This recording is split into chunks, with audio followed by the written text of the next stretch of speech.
नमस्कार, वंदे मातरम।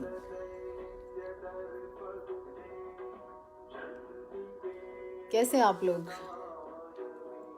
ठीक हो? हाँ, तो सुबह भी एक लाइव डाला था, वो किसी कारण से डिलीट हो गया। हरियाणा में किसानों से बात करने आ रहे थे कैमला गांव में खट्टर साहब। हेलीकॉप्टर तो उड़ता रहा पर जमीन पे नहीं आ पाया। मेरे ख्याल से इतिहास में आप लोगों ने पहली बार देखा होगा कि जिस प्रदेश का मुख्यमंत्री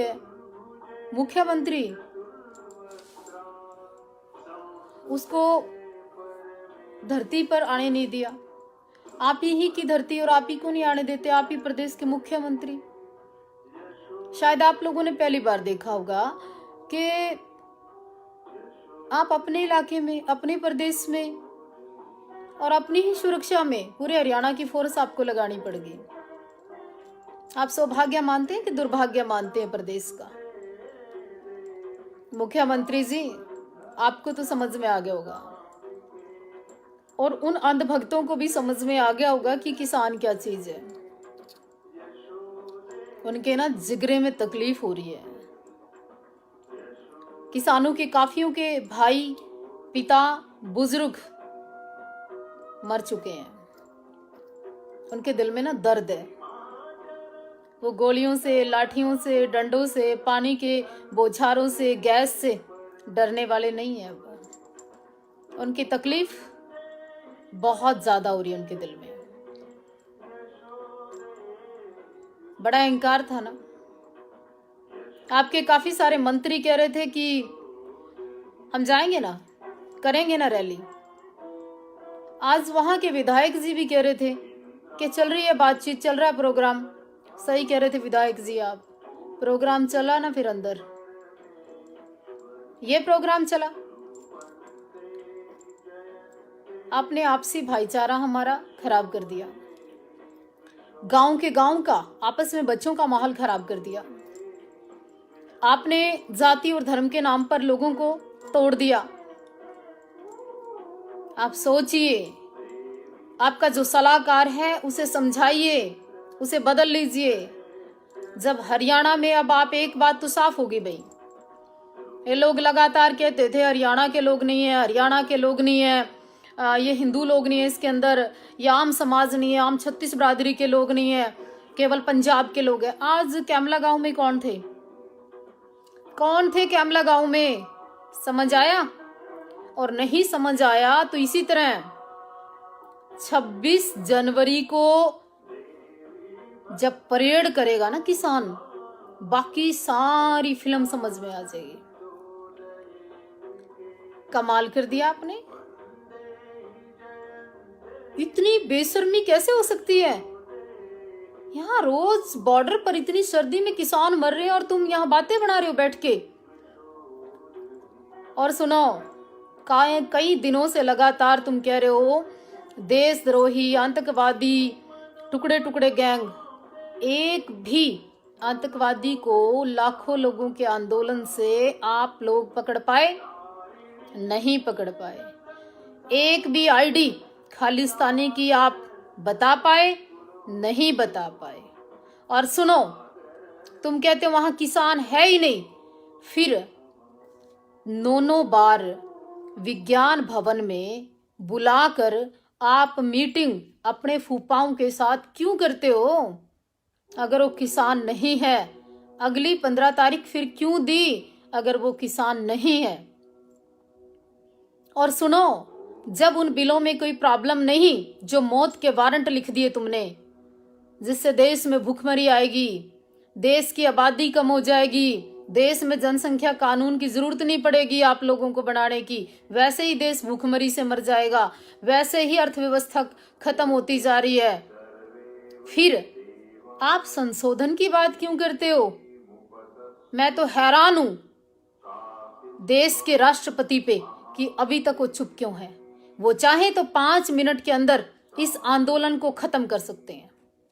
मैं आग्रह करना चाहती हूं आज इस फेसबुक के माध्यम से कि देश के राष्ट्रपति जी, आप सबके हैं। तुरंत प्रभाव से आंदोलन खत्म करके किसानों को उनके घर भेज दीजिए। ये काले कानून तुरंत कैंसिल करके, और बर्दाश्त नहीं हो रहा है।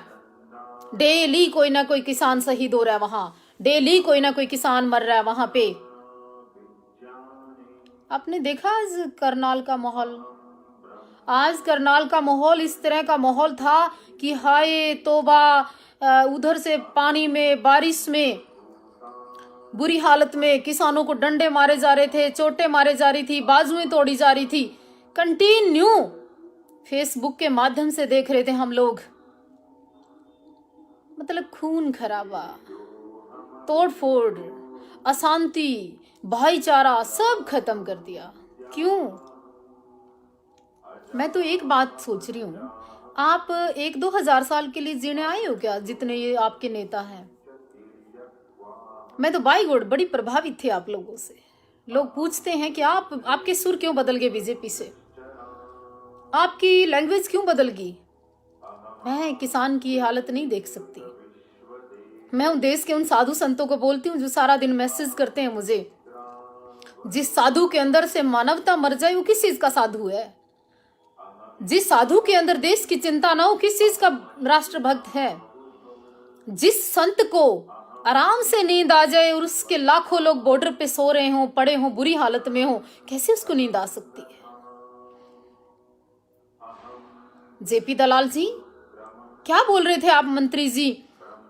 चाइना पाकिस्तान सपोर्ट कर रहा है, चाइना फलाना देश पाकिस्तान सपोर्ट कर रहा है।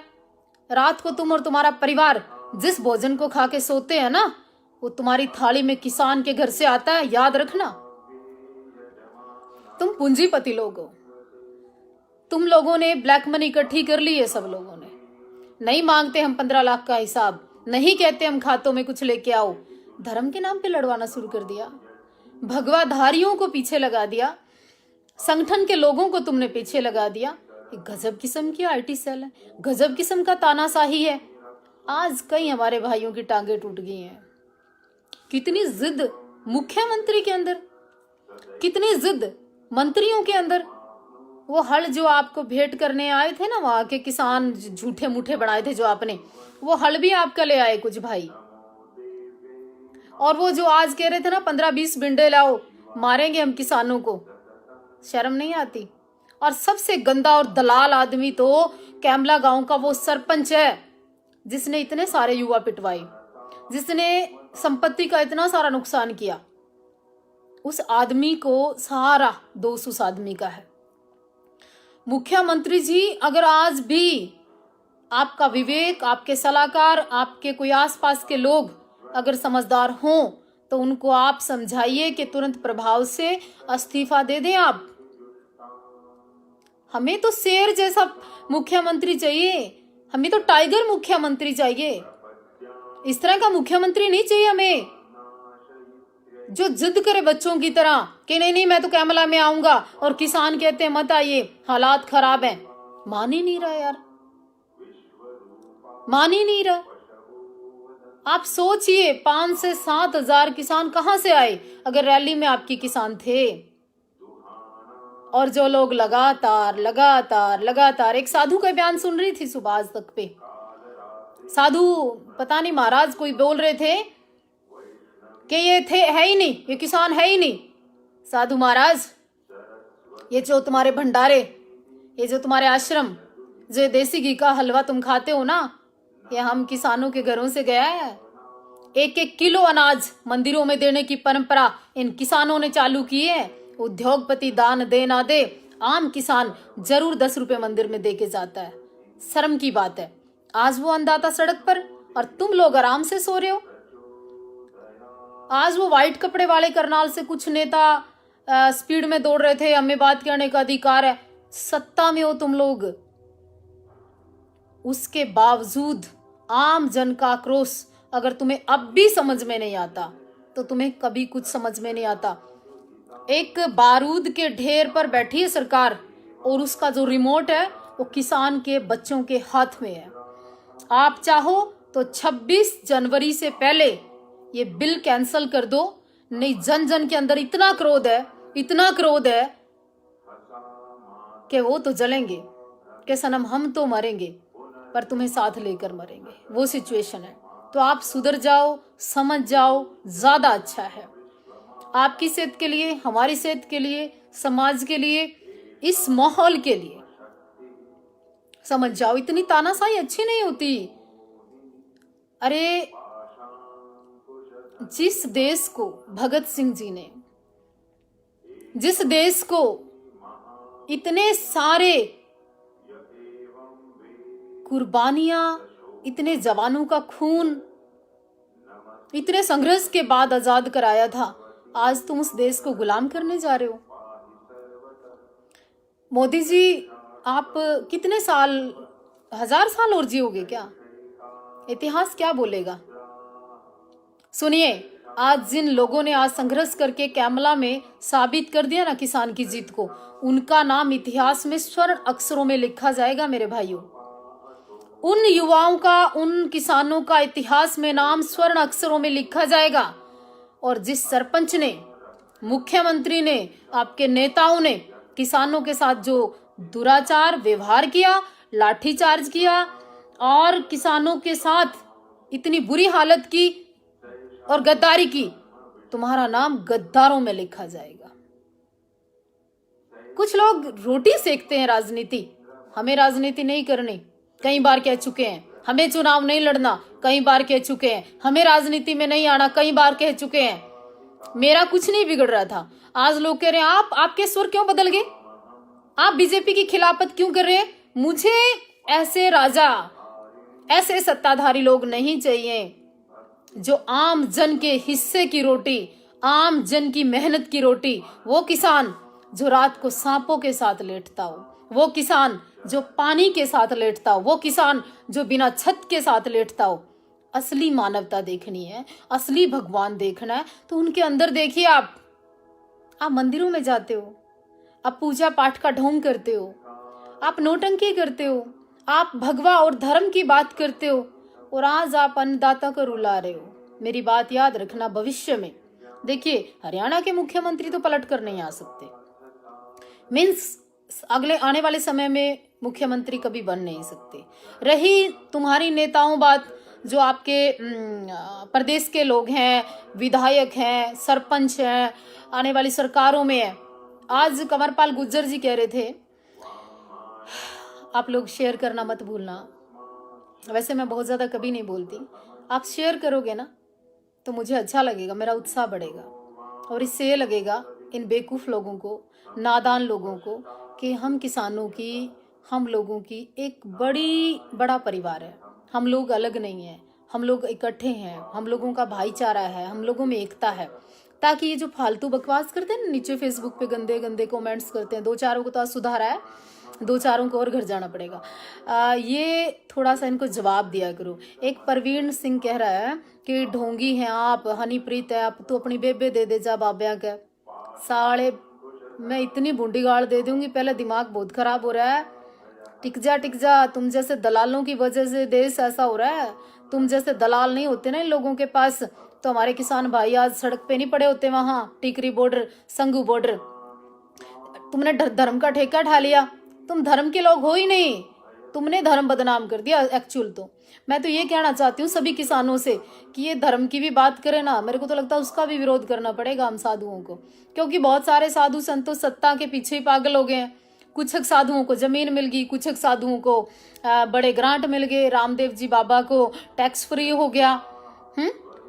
इन्होंने तो योग नहीं किया, लोगों को रोगी कर दिया, मानसिक रोगी कर दिया, गुलाम कर दिया, संपत्ति के खुद मालिक हो गए हैं, लोगों को भीख मांगने के लिए मजबूर करने वाले हैं ये लोग। मेरे तो समझ में आ गई टाइम से है। और ये पिल्ले यहाँ पे आ जाते हैं बोलने, तुम बोल ही सकते हो, कुछ कर नहीं सकते। और इतने मेहनती थे ना, चले जाते वहाँ कैमला ही चले जाते, तुम हरियाणा में ही रहते हैं। वो हेलीकॉप्टर भी ना नीचे उतरन दिया, क्यों उतरवा लेते ना हवा में से नीचे। होगी रैली, कहा था डट जा, डटा नहीं। कहा मन सीएम साहब रहन दो, मत जाइयो, किसान परेशान हो रहे हैं, मत करियो। कत्ती नहीं मान्या, मान वाला आऊंगा, मैं तो आऊंगा। हद है यार, तू तो कोई बहुत जिद्दी आदमी है। आप पे तो बेइज्जती करवाई पूरे हरियाणा की ओर करवा दी, करनाल की ओर करा दी बेइज्जती। फिर क्या भला जी न्यू कह दी साध्वी ने फलान कह दी। और साध्वी के करावे, साध्वी नहीं, बालक छोटे छोटे बालक मेरे के कहते वहां के आज कैमला के मैंने फेसबुक पे सुनी। बोला भाज गए, बोले कौन है, बोला मंत्री, बोला वो ना जो संतरी जैकेट वाले थे, व्हाइट जैकेट वाले थे ना जो, वो तो बोला जब आने लगे ना किसान दौड़ दौड़ के, बोला सब भाज गए। के दुर्दशा करा रखी हरियाणा की। मान जो ये भी कह दो मोदी ने, जो मान दो ना आपकी बात, इन किसाना ने और ना सताओ और दुखी मत करो। बस मैं इतना कहना चाहूँ आप लोगों से। आज जो हमारे करनाल में हुआ वो भाईचारा टूटा, उससे आम आदमी का दिल टूटा, उससे किसान की जीत हुई है, काफ़ी लोगों को चोटें आई हैं। और मेरे भाइयों, जिस तरह से आज आपने जोश, साहस और हिम्मत की, मैं आप लोगों को दिल से सलूट करती हूँ। और एक आपसे कहना चाहती हूँ कि मुझे ना किसी राजनीति में आना, न किसी पार्टी से मेरा कोई रिश्ता, और ना भविष्य में मुझे कोई राजनीति करनी। हाँ, आप किसानों के लिए मैं मन से, विचार से हमेशा आपके साथ हूँ। जब आपको मेरे खून की भी कभी ज़रूरत पड़े तो आप आदेश करना, आधी रात भी मैं तत्पर हूँ। आप सभी लोगों को, माता जी को मैं प्रार्थना करती हूँ, भगवती चंडी आपको इसी तरह जोश देकर रखे। बहुत बहुत शुभकामनाएं। विचार को शेयर करना बिल्कुल नहीं भूले, ताकि दोगले लोगों को, जो ये कहते हैं ना बार बार किसानों को देशद्रोही, आतंकवादी, पाकिस्तानी, इनको जवाब दिया करो भाई। और अगर ये गाली गलौज करे ना, इनकी बहन की फोटो निकाल के, इनकी माँ की फोटो निकाल के चिपकाया करो फेसबुक पे। और ये जो देश आज़ाद हुआ था ना, इन्होंने, किसी ने कोई कुर्बानी नहीं दी थी। इस कुर्बानी के अंदर, इस देश आज़ादी के अंदर सभी धर्मों का बराबर का योगदान है। उठा के देखो। अरे तुमने तो नफरतें फैला दी, तुमने तो मजहब के नाम पे ख़त्म कर दिया हमें, तुमने तो समाज के नाम पे ख़त्म कर दिया हमें, जाट और राजपूत के नाम पे ख़त्म कर दिया हमें। छोटे मोटे पिल्लों को छोड़ देते हैं भौंकने के लिए। आप इतने सारे देखो, इसने ज़्यादा से ज़्यादा इन तक मैसेज पहुँचाइयो, बोला शर्म कर लो कुछ, डूब के मर जो, आंधी हो। पूरी दुनिया में आज थू थू हो रही है, कैमला कैमला हो रही है पूरी दुनिया में। हमारे कई भाई विदेश से ना कॉल कर रहे हैं, मैसेज कर रहे हैं, साध्वी जी ये क्या हुआ, अरे साध्वी जी क्या हुआ, अरे भाई हेलीकॉप्टर नीचे नहीं आने दिया, बोला ऐसा के ले रहे थे, बोला लठ। तो क्या बताऊं यार तुम्हें, मतलब मजाक बनवा दिया, मुख्यमंत्री हो गए हैं। और कई तो यूँ कहते हमारे भाई, बोला खट्टर साहब, बोला और भी कितने कोई प्रोग्राम हो ना आज आपका, बोला बता दियो, क्योंकि तो एक बार इतने महंगे महंगे जूते खराब हो लिए गारे में, बोला अब तो इनमें काम चला लेंगे और भी कैंसिल करवा देंगे। मतलब ये स्थिति है। सोचो आप, 7-8 हजार पुलिसकर्मियों के बाद, आपके नकली नेताओं के बाद, जब असली किसान का दर्द बोलता है ना, वो अपनी जान की परवाह नहीं करता। प्रणाम करूं आपने, नमस्कार। ज़्यादा से ज़्यादा ये संदेश पहुंचाएं और फिर सरकार से प्रार्थना कि बस करो, 26 जनवरी से पहले निर्णय ले लो, अच्छा रहेगा।